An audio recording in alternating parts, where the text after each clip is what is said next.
বছর ঘুরে ঈদ আসলে যেমন উৎসবের আমেজ বাড়ে, তেমনি ঈদে থাকে মুসলমানদের কিছু করণীয় দায়িত্ব। তার মধ্যে অন্যতম গুরুত্বপূর্ণ বিষয় হচ্ছে সদকাতুল ফিতর, যার অর্থ হচ্ছে ঈদুল ফিতরের সদকা। ইসলাম ধর্মে এটি জাকাত আল ফিতর হিসেবেও পরিচিত। বাংলাদেশে এটি ফিতরা হিসেবে অধিক পরিচিত।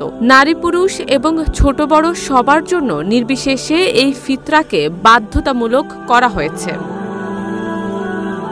মূলত রোজা পালনের সময় কোনো ত্রুটি বিচ্যুতি ঘটে থাকলে তা সংশোধন এবং সমাজের দরিদ্র মানুষ যাতে ভালোভাবে উৎসবে অংশ নিতে পারে সেই জন্য এই ফিতরার বিধান রাখা হয়েছে। তবে ইসলাম অনুসারে ফিতরা প্রদান করতে হয় ঈদুল ফিতরের নামাজের আগে। ঈদের নামাজের পরে ফিতরা দিলে সেটি সদকা হিসেবে বিবেচিত হয়।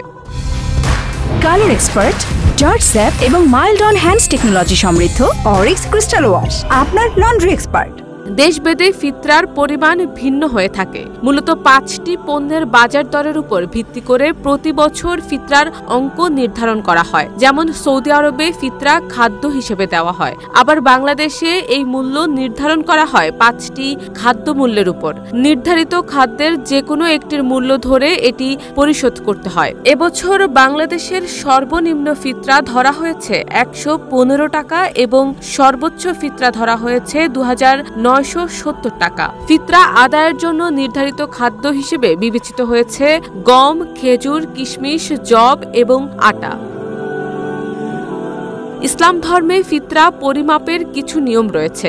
একজন ব্যক্তি তার 2 হাতের তালু একত্রিত করে যে পরিমাণ খাদ্য ধরতে পারে সেটি ফিতরা হিসেবে দিতে হবে। এই পরিমাণকে আর্থিক মূল্যে পরিমাপ করা যায়। পরিমাপ করার জন্য অর্ধসা এবং 1 সা মানদণ্ড নির্ধারণ করা হয়েছে। অর্ধসা বলতে 1 কেজি 650 গ্রাম এবং 1 সা বলতে 3 কেজি 300 গ্রাম বোঝানো হয়। একমাত্র গম ও চালের ক্ষেত্রে অর্ধ এবং বাকি 4টি পণ্যের ক্ষেত্রে 1 সা নির্ধারণ করা হয়েছে।